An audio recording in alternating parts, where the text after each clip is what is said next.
I, Nidhi, extend a very warm welcome to all of you for our third Wednesday webinar, Business Success Lessons from Running Marathons. I hope all those who are joining us for the first time have been able to download GoToWebinar. You can see a control panel on the right hand side of your screen. In case of any issues or doubts, please go to the questions window, type here, and send it across. First things first, I owe all of you a big thank you for being such a wonderful audience in the last 2 weeks. We always thought a webinar is a good idea, but the response we got is tremendous. So, once again, a very warm welcome to each one of you. A little about us. At Mindaide, we work towards building retail functional competencies across people, products, and practices.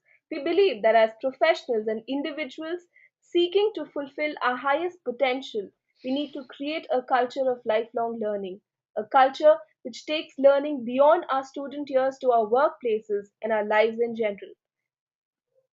Wednesday webinar is among a series of initiatives we've undertaken to bring retail and brand community closer. All these initiatives are free of charge with the aim of creating a culture of sharing insights and experiences to help us excel at our workplaces. The first of these initiatives is a free newsletter that we started sending since the month of January to a subscriber base of over 300 subscribers. We would love to have contributions from all of you. Today's webinar is the third of a series of exciting webinars that have been planned for every Wednesday. If you would like to be a speaker or a part of our panel discussion, do write in. Watch out for Friday Forum, our monthly forum for face-to-face interaction among the retail community members. Plans are underway and we will be launching it soon. For today's webinar, we have with us our very own Mathew Jacob. Mathew is the founder of Mindaide Consulting Private Limited. He's a senior retail and brand professional with over 23 years of experience. Prior to this, he was the vice president at Reliance Industries Limited and a part of the startup team which put together the roadmap for the retail foray as Reliance Retail, today a dominant player in the retail industry. He's also worked in India's leading private sector companies in various capacities, such as Madura Fashion and Lifestyle, Irwin Mills, Tata International, among others. He is a marathoner, a writer, a guitarist, and a certified executive coach. Thank you, Mathew. Before I hand over the floor to our speaker, a few reminders for the audience. Please keep sending in your questions during the course of the presentation. Like you can see on the screen right now, there's a control panel on the right hand side of your screen. There's a window with the header questions. You can type in here and send them across. They will be taken up at the end during the Q&A session. Alternatively, if you wish to discuss your question with the presenter, you see a small hand icon, upon clicking which would show that you raised your hand. Once you raise your hand, I will pass on the controls to you and you can speak to the presenter directly.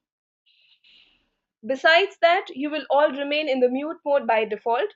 We will also launch a few polls during the course of the presentation to which you can indicate your answer by clicking on one or more relevant options. I would now pass on the controls to you, Mathew.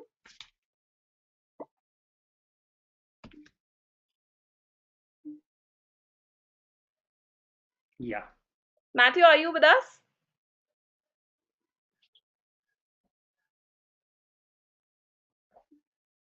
Yeah, I'm with you. I'm just trying to let you guys see my screen. Just a moment.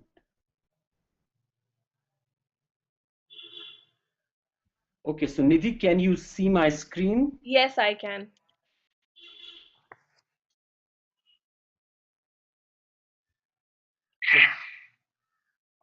Can you just read out what you see on my screen? I hope you're not saying thank you.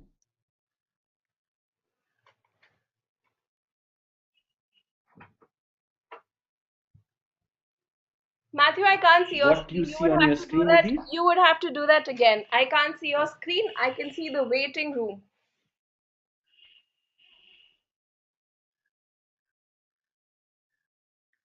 Okay. Can you see my screen now? Screen sharing. Let me open screen sharing. It shows currently my screen seems to be showing. Should I do it again? I think we can carry on with this.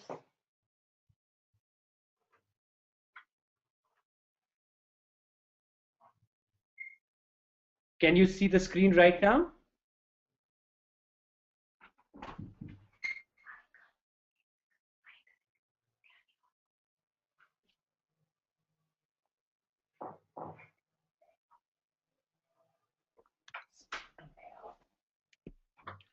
Okay. Thank you, Nidhi, for the welcome, and I hope you guys can see the opening slide. I will do one more check because no point my going on and on if you are not seeing my screen.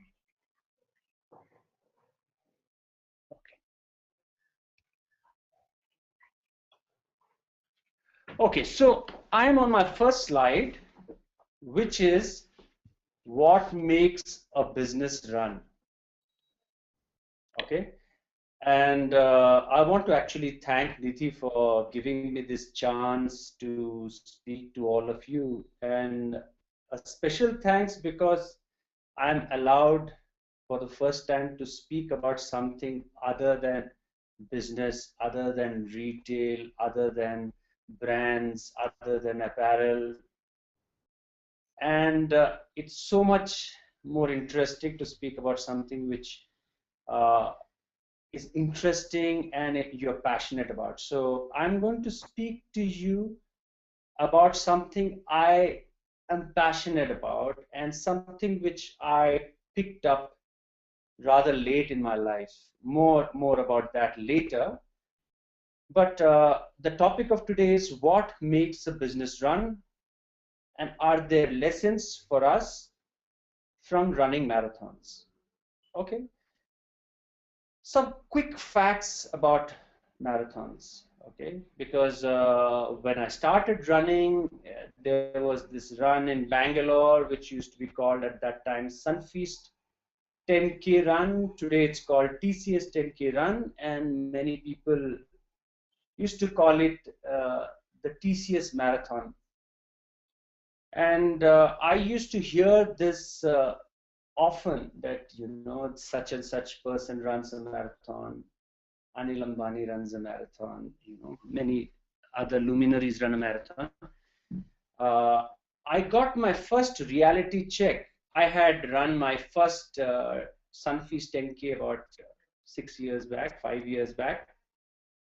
And then I ran a couple of what we call half marathon. So I was at a stadium in Kantirwa, and a very famous trainer asked all of us, there were about some 40 of us, who all have run marathons. And I was very proud. I picked up I raised my hands and I thought I was among the, marathoners. And he says, no, I'm talking about a marathon. People who have run half marathon, put your hands down, because marathon is 42.196 kilometers. So I very quickly brought my hand down, and then I realized that it's not good enough to run a half marathon, because a marathon is 42.195 kilometers, or people who are familiar with miles, 26 miles and 385 yards. Why do I say 0.196 after 42? Is because when you run that kind of distance, that 100 meters to get you to the finish line could probably be one of the most difficult 100 meters of your life. Okay, some more facts about marathons. A marathon is usually a road race, although there are many trail marathons. A few of my favorite marathons are trail marathons. India has many lovely trail marathons. Some of them are out of Bangalore.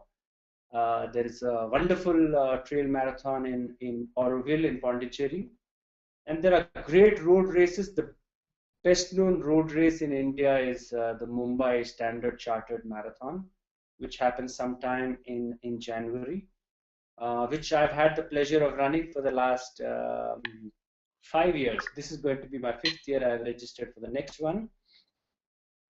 Okay, some history about marathons. Marathon, for those of you who don't know, is actually a place. And there was a guy, right? He's, I guess, a Greek runner. So this guy was fighting the Battle of Marathon. There was this place called Marathon, and the Greeks were fighting the Persians. And this gentleman, Pheidippides, actually fought that battle. I guess he must be fighting for some 5-6 hours. And then he ran all the way from this marathon to Athens. And he ran without stopping. And he landed at the doors of the palace in Athens, and he says, "We won," and then promptly fell down and died. Now, for those of you who say, thinking, man, this is not a good way to end a marathon. People don't normally die after a marathon. It is just that perhaps this gentleman was injured after battle, but this was the first run of Pheidippides was commemorated by running marathons. And marathon has been an Olympic sport since 1896. Okay. Nidhi, if you can hear me, Yes. if you can launch poll 1. Sure.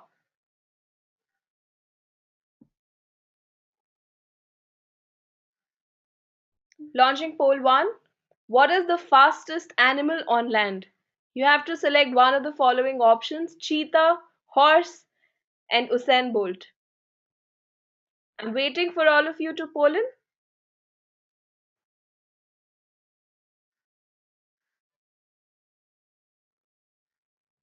Just a few more.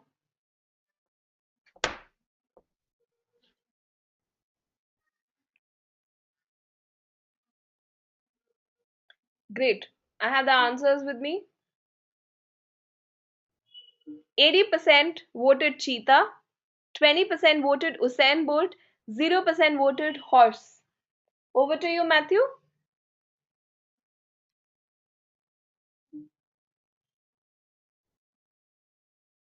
Wow, that's very interesting. And a quick question, Nidhi, can you see my screen now? Yes, I see your screen with the header poll 1.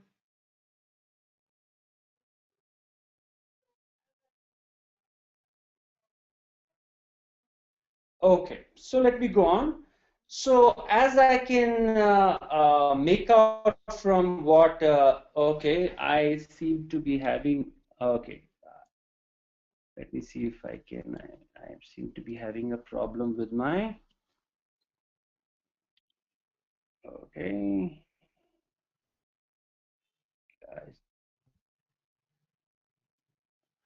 Nidhi, can you see, can you just read out what is on your screen? Poll 1.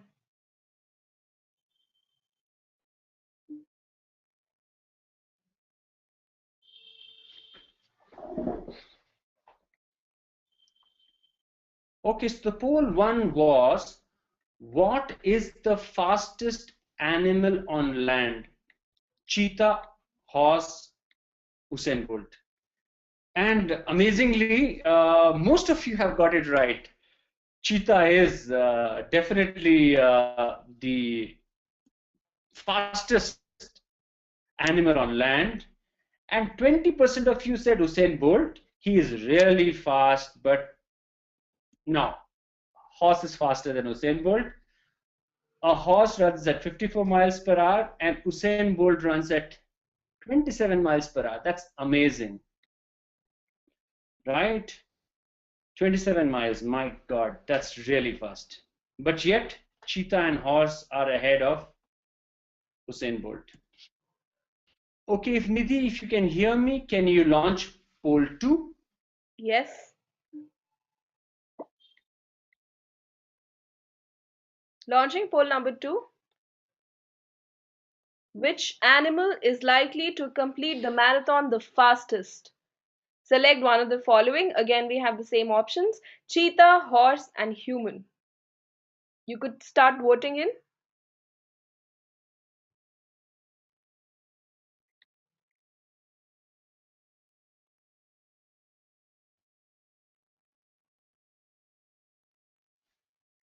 Your votes, please.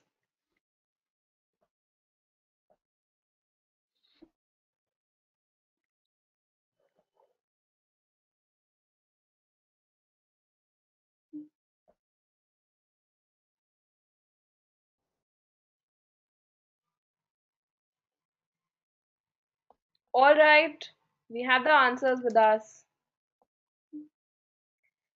33% voted cheetah, 67% voted human, 0% voted horse. Over to you, Matthew.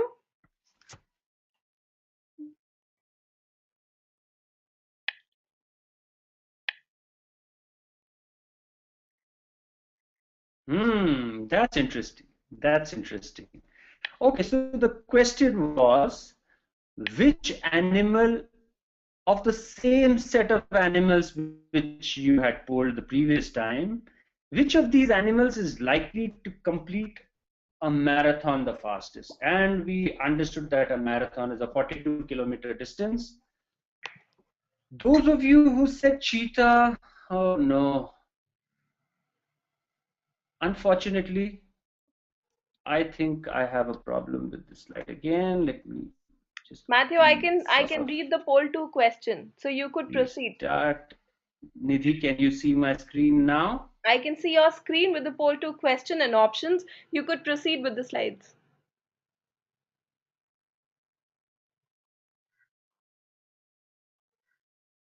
Okay. So the most some of you right, right. Now, some of you said cheetah.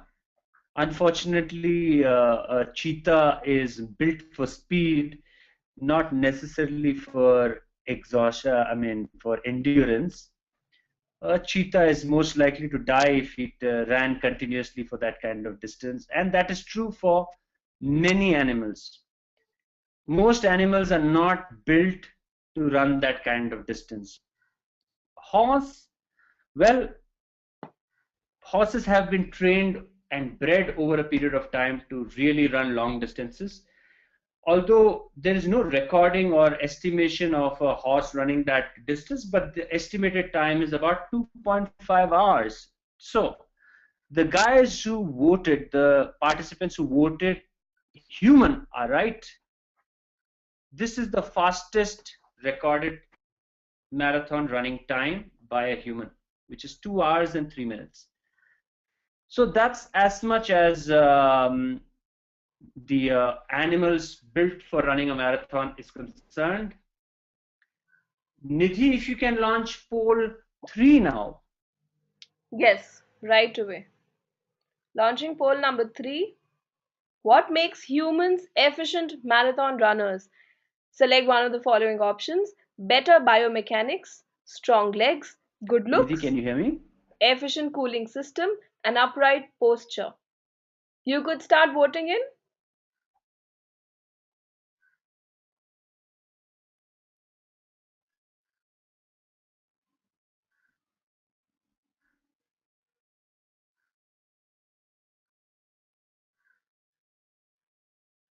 Some more votes. And some more before we close the poll and share the results with you.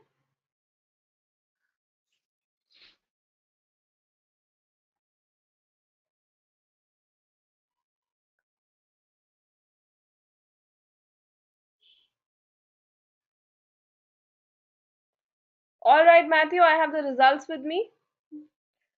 What makes humans efficient marathon runners? The highest number of votes went to the option better biomechanics, 50%, and upright posture 50%. The other options didn't get any votes. Back to you, Matthew.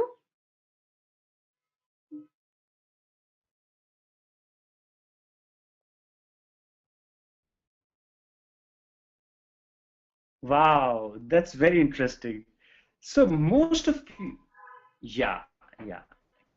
Can you see my screen, Nidhi? Yes, I see the screen with the header poll 3. Okay, so I will just repeat the question. The question was, what makes humans efficient marathon runners? Some of you said is launched. I am unable to move forward, so I just need to restart. Now, do you see the question? For the Yes. people who said better biomechanics, unfortunately, wrong answer. For the people who strong, did not see say strong legs, you're absolutely right. Strong legs don't contribute to humans being better marathon runners. Good looks, are you kidding me? Efficient cooling system, absolutely very, very important for a human because the humans have the ability to sweat, which makes them manage heat, and even in the outdoors, ability to manage and manage this sun beating down on their bodies. So ability to sweat is a very, very important factor, and actually an upright position because they are standing up on two legs means that the exposure of the sun is minimized, and therefore the lung capacity is maximized. Okay, so we've had back-to-back polls on facts about marathon running. So we have established clearly that humans were actually built for the marathon. Okay, while humans have the advantage of having a better cooling system and an upright posture, they also have some disadvantage. Humans don't have inborn endurance. No, if you look around you, you don't see people running marathons, right? Therefore, while we were born to run, it's not an inborn trait. We have to train in order for us to build that endurance. The second disadvantage we have is we have a very high energy cost of running. Therefore, we expend much more energy relative to our size. So, as Peter Wayne says, humans are good at regulating heat, but they have more heat to dump because their economy is poor. Okay, but then we have something else which a lot of other animals don't have, and which we could call our advantage. We can actually motivate ourselves, right? And through training can really improve what they call the aerobic space, ability to run long distances and build up our endurance. Okay, Nidhi, so we have the last and final poll of the introductory session. Poll 4, please. Yes, Matthew. Launching poll number 4. Which animals are efficient marathon runners? You could select one or more of the following options. You could select one of the following options: humans, sled dogs, camels, pronghorn antelope, and ostrich.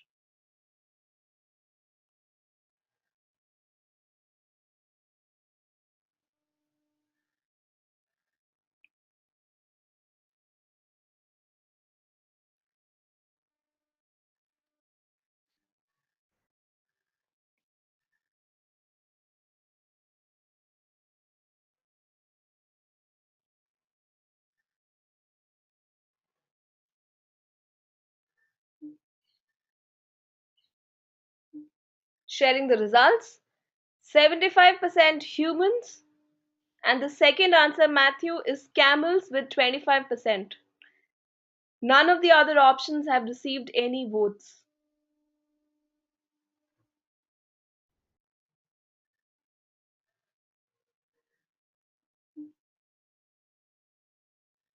Wow. Okay, so that's very interesting. Most of you said humans because I have been building it up, telling you guys that unlike what we think, humans are actually built for the long run, right? Okay, humans, and I will come to the gentleman who has run a 2 hour and 3 minute marathon. People who are good at maths would quickly calculate average speed at which this gentleman must have run the 42-kilometer distance to achieve a timing of 2 hour and 3 minutes. So this gentleman is an amazing runner, and we'll speak about him slightly later. But unfortunately, the human is not the fastest. It's in fact in this list of five, it's the slowest. Sled dogs, right? Okay, so I think I have this familiar problem. I will quickly go back and restart and go on. Right, so humans are fast, but really not that fast. The sled dogs, or the dogs which, pull Santa Claus, okay, and brings him down the North Pole. They are called sled dogs, and they are typically Alaskan Huskies, and they run at an amazing 1 hour and 19 minutes, and they run really long distances. Camel, 25% of you said camels run really fast, and really, you're absolutely right. Camels run almost twice as fast as the fastest human being. They run at an amazing average speed of 40 kilometers per hour for that kind of distance. And yet, it's number 3 on our list. The pronghorn antelope and the ostrich both are the fastest long distance runners in the animal kingdom. The ostrich's leg is almost completely made up of tendons, and every bounce of every leap which the ostrich makes, it almost propels the ostrich almost like a pogo stick. And they are really, really fast. They are running, if they have to complete 42 kilometers in 45 minutes, they are running at an amazing speed of something like 48 kilometers per hour. So the last poll, a little bit of history about marathon running. Yeah, so there we are. Humans are built for the long run. Let's go forward. The big winners, the pronghorn antelope and the ostrich. I never thought ostrich. I'm sure none of you would have guessed an ostrich is really that fast. Okay, so more about me. I was born to run, as you can see, if human beings were born to run. I guess I was born to run, and when I was born, no one told me I was born to run because I was really heavy for my, my mother used to say that I was really large. Large is a polite word because I was really overweight. So I didn't run. When I was young, when I was in my 20s, I didn't run. At best, when I was in college, I would do 2 rounds of a 400-kilometer track in the college I used to study in, Loyola College. Maybe 2 rounds, maximum of 5 rounds. So 400 into 5, hardly anything. But it was way, way later, till the time I turned 40, that I realized I was born to run. And once I started running 5 years back, yeah, I've really not stopped since then. And like Nidhi says, I have done a lot of long distance running. Okay, so that's enough about me, and let's go on to say, what does all this have to do with business? Marathon running, Matthews, okay, but we did come here to listen to your long stories about marathon running. Came here to listen to what marathon running has to do with business. Isn't that the question you guys are asking? Okay, So let me ask you the question back. We discovered that a human needs to build up their aerobic space in order to succeed in running.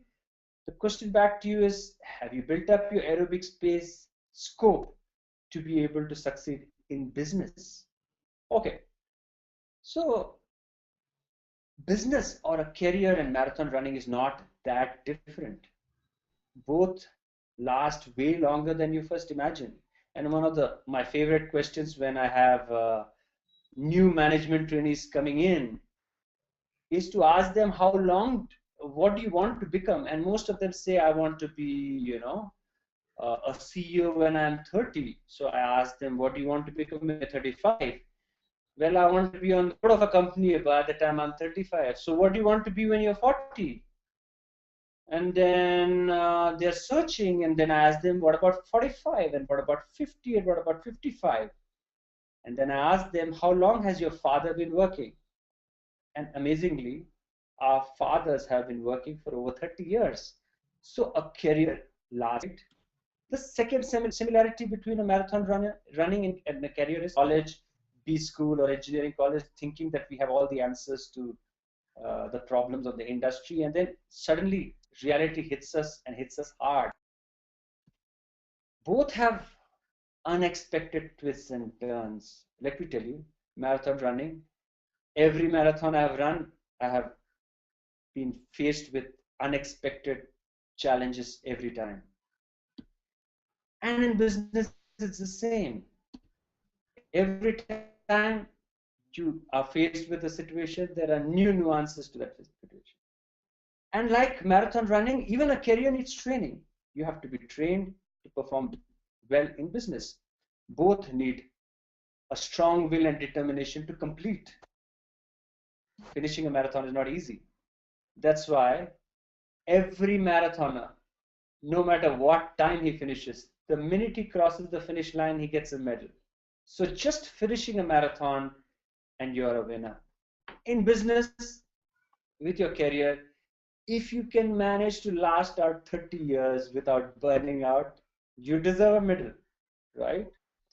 Okay, some more similarities. In both cases, you have to accept ground reality. Sometimes some of the situations are in your control, some of the situations are not in your control. In marathon running, suddenly you can come up with a very rough terrain. It might have rained the previous night and the ground is slushy. That particular could be the sun would expect, we have ground realities at work as well. There is the work culture, there is the culture of the boss, there is the dynamics of the team, but we have to accept ground realities. And in both cases, we get better with practice. Okay. So the question I want to ask you guys is, are you in your career marathon like a sprint? And having worked as long as I have, and having seen careers over a long period of time, I get the lurking suspicion most of us, and I include myself, we approach our career marathon like a sprint. Okay, following are the 10 lessons I have learned from marathon running, which I believe we could use in business. Lesson number 1. In marathon running, you have to balance your lung capacity with your leg capacity. Okay? So guys, people who have not started running yet, this is a very important lesson for you when you start running. Typically, if you see first-time runners, they invariably run too fast. They run fast because in school, they are used to running very fast once the bell rang.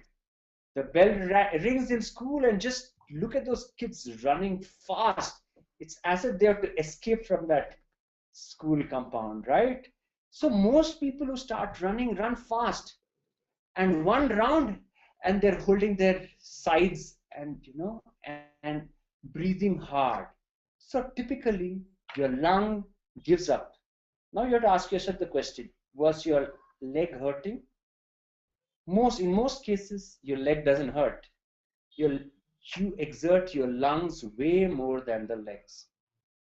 Therefore, a very important lesson in marathon running is to balance lung capacity with leg capacity. So one of the quick lessons for guys who are starting off is have short strides, have a very economical body movement so that you don't exert too much movement, and pace yourself. Start slow, see how you're breathing. A quick tip, if you're running, you should be able to talk but not sing. If you are able to talk to someone who's running with you, that means you're running at a pace which is comfortable for you. Your lung capacity is also good and your leg capacity is also good. Good runners always have enough lung capacity. Okay, so in business there are these two things. There is this IQ and there is this EQ, right? And most people who have come out of these schools, I have had the misfortune, I'm not sure till now, of also studying in a B school, and then you come up with what you believe is a very strong intellect, and you think with this intellect I'm going to solve the problems, right? But then your emotional quotient, your sensitivity to your environment, and ability to work with teams is equally important. So that's lesson number one. Balance your IQ with your EQ. Lesson number two, in marathon running, you have to pace yourself through the distance. Pacing is a very important word in marathon running because you've got to last 42 kilometers. So therefore, if you run too fast, you're not going to last. If you run too slow, you would have too much reserve energy, which is getting wasted. So you've got to run at a pace which will maximize your efficiency through that long distance of 42 kilometers, right? So you got to pace yourself. In business, you have to bide your time. You have to pace yourself in business as well. Sometimes you might have a great idea. Sometimes you might have a solution to a problem which you are in a tearing hurry to give your time and come to that right sense, right? So lesson number two, biding your time and pacing yourself. Lesson number three, in marathon running, first you commit to an event and train to complete it, right? This is one of the lessons I've learned, and let me tell you, I am not a very good marathon runner. If I tell you my time, you would say this guy is a really poor marathon runner. I know many of my colleagues, many runners who are much better than me, but many of them have not run a marathon. They run half marathons, but never bring themselves to running a full marathon because they have, I guess, like with marriage or with relationship, they have a commitment phobia, right? They are unable to commit to that event. And the lesson I have learned is first you commit to the event. Doesn't matter how prepared you are. First you commit to the event, and once you commit, you invariably train to complete it, right? Similarly, in business, you have to set a goal. You can't say, I will come to my goal once I'm ready. You have to set your goal first and work back to achieve it. That's lesson number three. Lesson number four, in marathon running, you can never plan for all that can go wrong. Yeah, because you have to adapt and cope with all that is thrown at you and yet complete the distance. I mentioned about sun, I mentioned about rain the previous night and slushy grounds, and you got to cope and adapt, right? In business, absolutely the same. You can never quite anticipate What all can go wrong? And those of you who've been in business long enough know what I'm saying. There are quite nothing which you can do, and nothing you can never anticipate all that can go wrong, right? That's lesson number 4. Lesson number 5 in marathon running: just because you have performed well before does not ensure you will do well again. A very difficult and hard lesson I learned of arrogance, right? When you think you've done it once, you think, oh, now I know it all. I can do it again. Marathon running is a very brutal sport. I have learned the hard way that with better training, okay, I could do way worse than sometimes when I have not trained as well. So just because you've done it before does not mean you will do it again. In business again, just because you have launched a brand, I don't want to take names, but there are big successes of the past, huge brands, and the people who have made those brands think, now I've done it once, I can do it again. And sometimes it does not happen as easily the second way around. Why? Not because they are different, or not because they're not talented. It's just that the environment has changed, the paradigm has shifted, and therefore what you've done before need not work the next time. Lesson number 6: in marathon running, you have to plan your training, execute your run, and take lessons for the future. Okay, basic.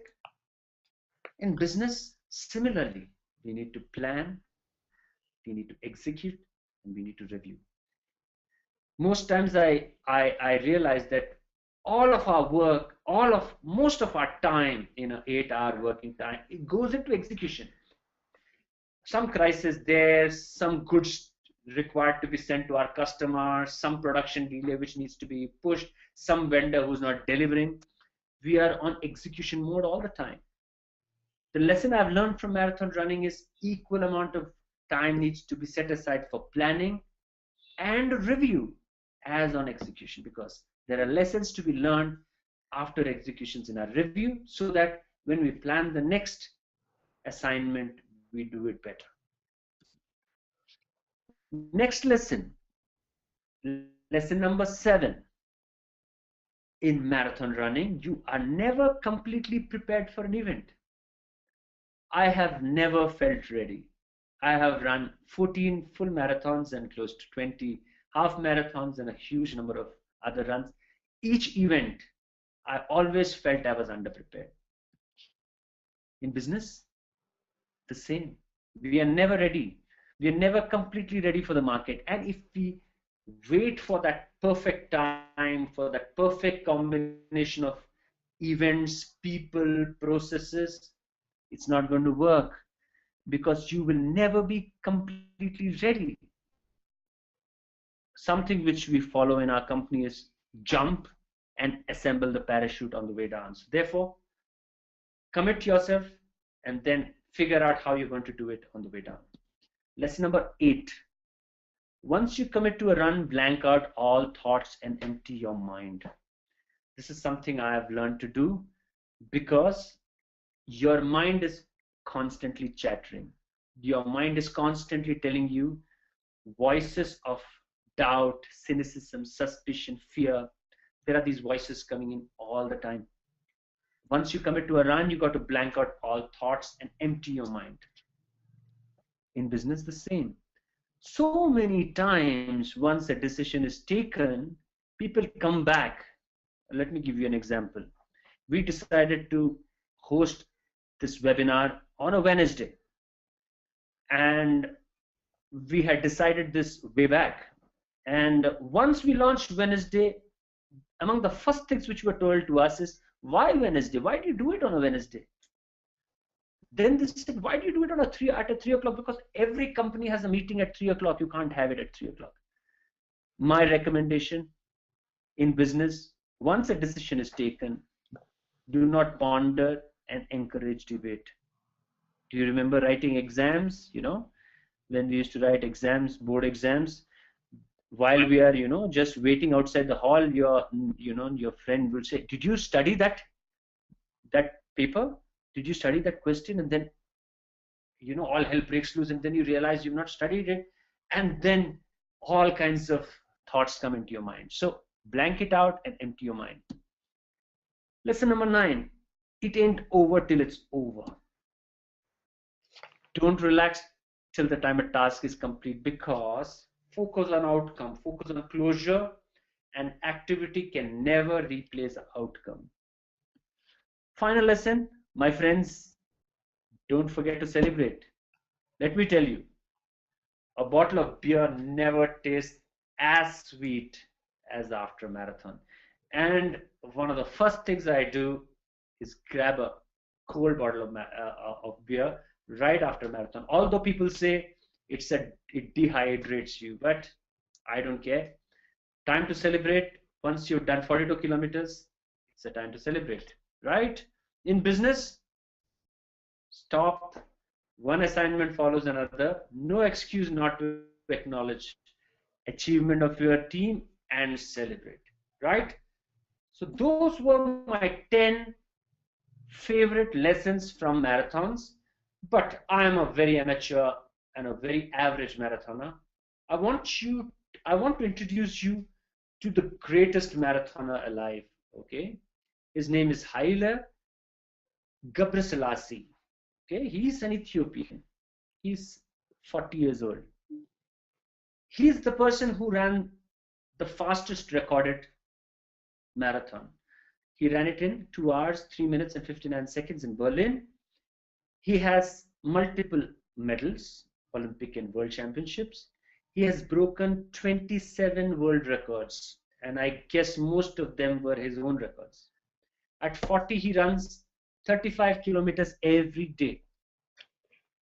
And this amazing gentleman, Gebrselassie, he started running to school daily as a child. Okay, not small distances, 20 kilometers round trip from home to school and back. And amazingly, he says, I have no protein shakes. I eat what people eat, and he eats what the normal Ethiopian eats. Okay, so there are some lessons from him. Gebrselassie says the key ingredient is in the mind.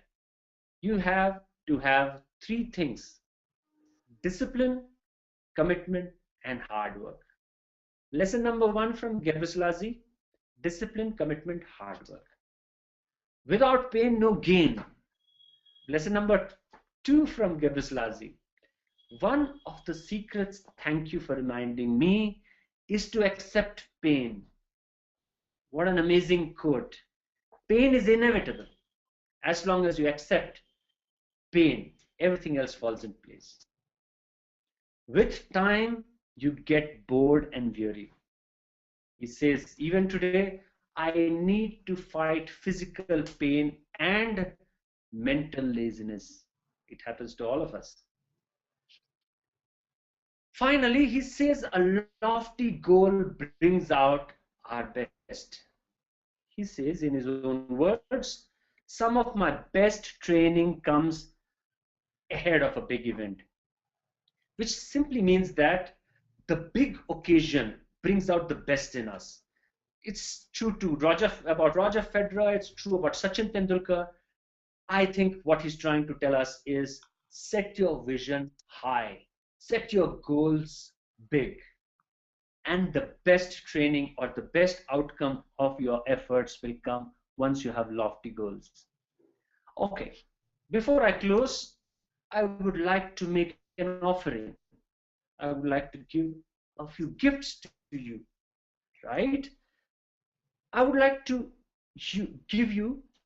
tell you about my favorite running book. This is a book which is called What I Talk About When I Talk About Running. This is a celebrated author, Haruki Murakami. He is tipped to get the Nobel Prize for Literature this year, an amazing author. But this book is about running. And Haruki Murakami is a marathoner. And not only a marathoner, Haruki Murakami is an ultra marathoner. The longest distance Haruki Murakami has run is 100 kilometers, and he runs every day. And this book is what I talk about when I talk about running. My second offering to you is my favorite business book. What got you here won't get you there. It's an amazing book by an amazing person, Marshall Goldsmith. Every word rings true. When I read this book the first time, I said, oh my God, we do this all the time in business. How could we make the same mistakes? This is an amazing book. I would recommend that you should get it for yourself. My favorite running quote: run when you can, walk if you have to, crawl if you must. Just never give up. This is a very famous quote.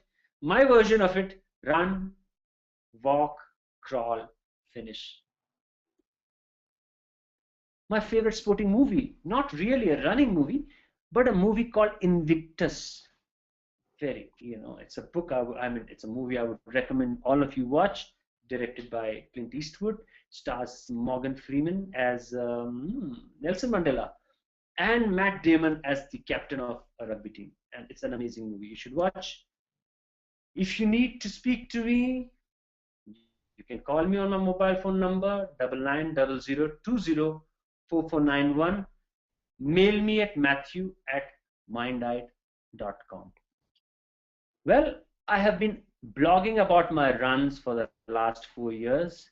I have a blog which is called www.born2run-matthew.blogspot.com. Born to Run with two numeric, born to run matthew.blogspot.com.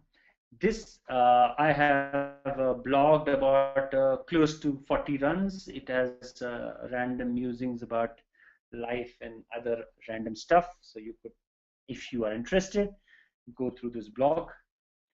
And finally, my wish for you: may all your running dreams come true. Thank you so much, and God bless you. If you have any questions for me, I would be happy to answer. Thank you, Maybe over Matthew. to you. That was a fantastic session. Now we would take up a couple of questions that we have from our audience here. The first question comes from Neha.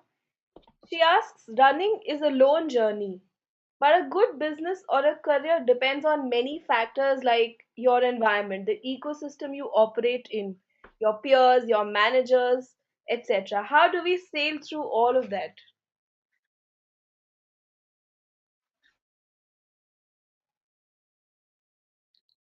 A very interesting question, Neha, and I understand what you're talking. You are saying running is a lone journey, but business is complex. It talks about uh, being able to manage multiple complexities, multiple pulls and pressures, right? But let me tell you, sometimes you need a lone journey. Sometimes you need to run by yourself for you to figure things out. I had spoken about planning, review, and execution. Sometimes you should use lone journeys to retrospect, look inside ourselves for the answers which elude us. Sometimes when we are in the thick of things, the answers don't come to us. And to use, there was this book I read called The Power of Now, which says that when you empty your mind of all thoughts, the greatest creativity is possible. So a lone journey could help you find that open blank space in your mind for you to figure out the other challenges in life. I don't know if I've answered your question, but yeah, maybe a lone journey would help. Yeah, thank you, Matthew. We have another question here. This is regarding one of your lessons towards the end, which says, assemble your parachute on the way down. But isn't it important sometimes to review a decision and course correct if required, particularly in a business environment wherein every decision can have a serious monetary implication on the company? sometimes it's important to go back and change. What would you say about that?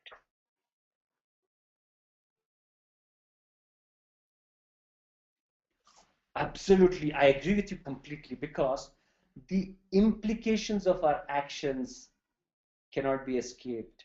I know what you mean. You're saying, you say you jump out from the plane and assemble the parachute down, but what if you make a mistake, right? But let me tell you, there is another lesson which says you will never be completely prepared, right? Which means sometimes it is important to act. Planning and review have its place, but there is this famous, famous phrase called analysis paralysis, right? You're constantly analyzing. There was a company in which I used to work where 3 days out of 6 days were spent in analysis. So where do you act, right? It's also important that we act at the moment and act even if we make a mistake. Because let me tell you, decision making is like cricket. Practice makes you perfect. And if you practice decision making over and over again, maybe start with decisions with lower monetary impact and then work yourself up. It is like a muscle, right? You build your biceps by what you do, lift a dumbbell 20 times, right? You need to build your decision making muscle by practicing constantly. So perhaps that is what I would say to you. I'm not sure if that completely satisfies you, but yeah, I have a bias towards action. That's a fantastic insight, Matthew, and I'm sure all of us have realized this in various business situations that we've been in, that acting sometimes takes precedence over really mulling over a decision. Another question we have from Megha. She says, in business, goals are sometimes, in fact, many a times, set by managers, and there needn't necessarily be the employees' buy in. How do we commit to a goal like that and invest ourselves completely?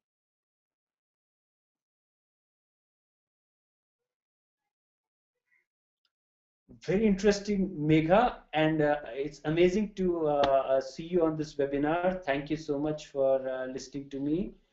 Uh, my answer to your very interesting question is, you know, many times, like I said, once a decision is taken, we've got to own it, right? And if there are 10 people, there are going to be 10 points of view, right?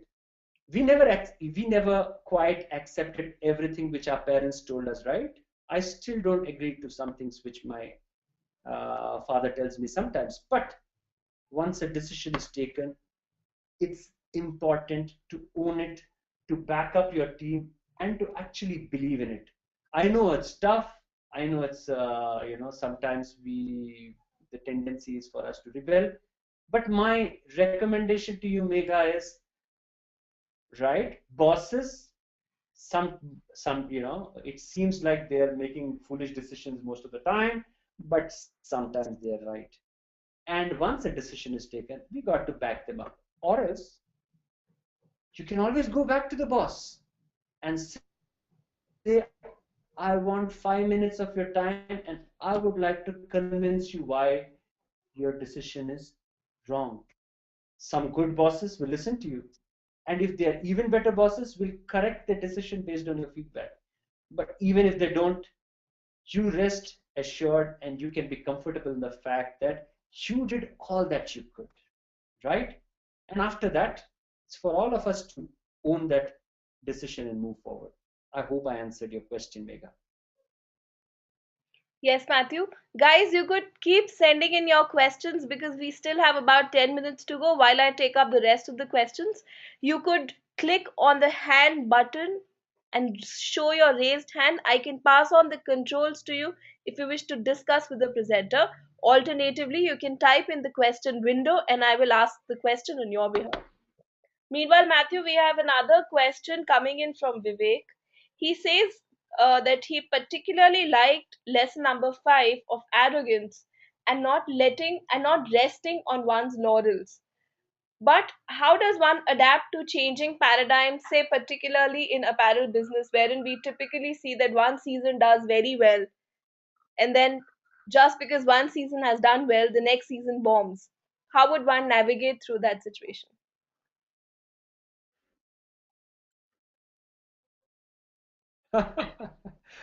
Thank you so much, Vivek. It's good to see you on this webinar. Thank you for your question. Well, I have been working 23 years, and this question troubles me even today. So, whatever I tell you is not going to completely satisfy you. But let me tell you this, that I have completely tell you that times are constantly changing. Let me give you an example, right?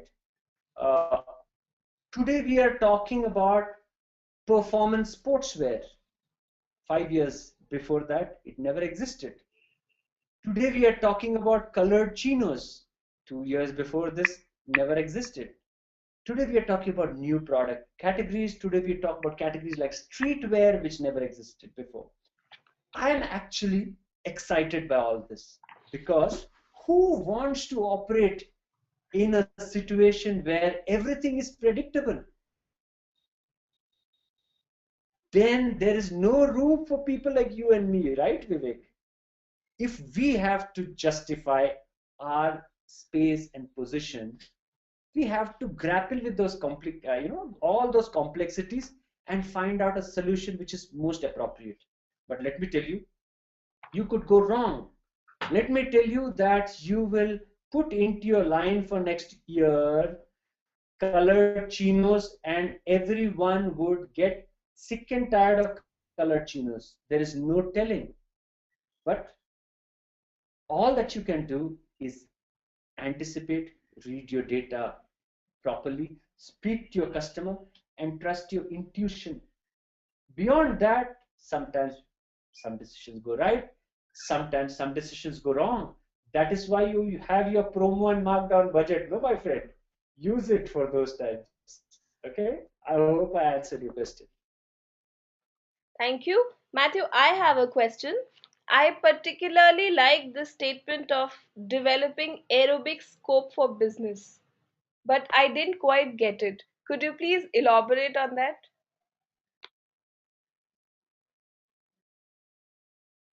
Okay, now aerobic scope, right? People who have run on treadmills, there is this small table on a treadmill which says age, 65% heart rate, 25%, 85% heart rate, something like that, right? And they say that you should run at a pace where you are between 65 and 85% heart rate, right? Now, from running for so long, my maximum heart rate has gone way beyond what is average for a 40-year-old or a 40 plus year old like me. Okay, so what has happened with marathon running is that my aerobic scope has increased, which means that I can take my heart rate even higher now without fainting, which means my endurance ability has grown. Now, your question perhaps is, but what has that got to do with aerobic space scope in business?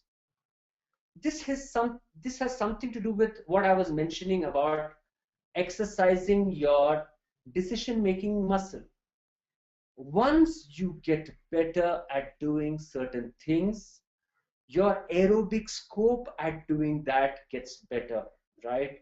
Nidhi, what happens is when you realize, like now you're doing your webinar now for the third time, I'm absolutely sure this time was way less stressful for you than the first time.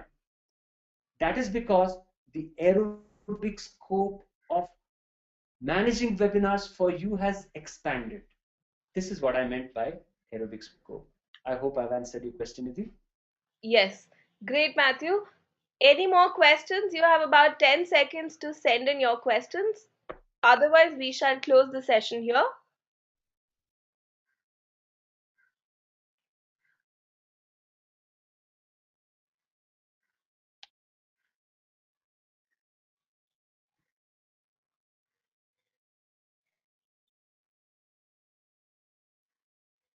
I think that's it for the day, Matthew. Thank you so much for being with us.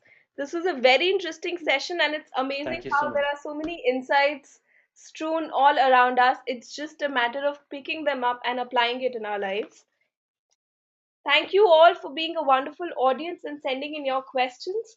You could write to Thank, me thank at nidhi@mindeye.com or info@mindeye.com for any feedback and suggestions on how we can make it better. Please don't forget to tune in next Wednesday, sharp at 3 p.m., with a new presenter. Thank you all and have a great day and a great week ahead. Bye bye.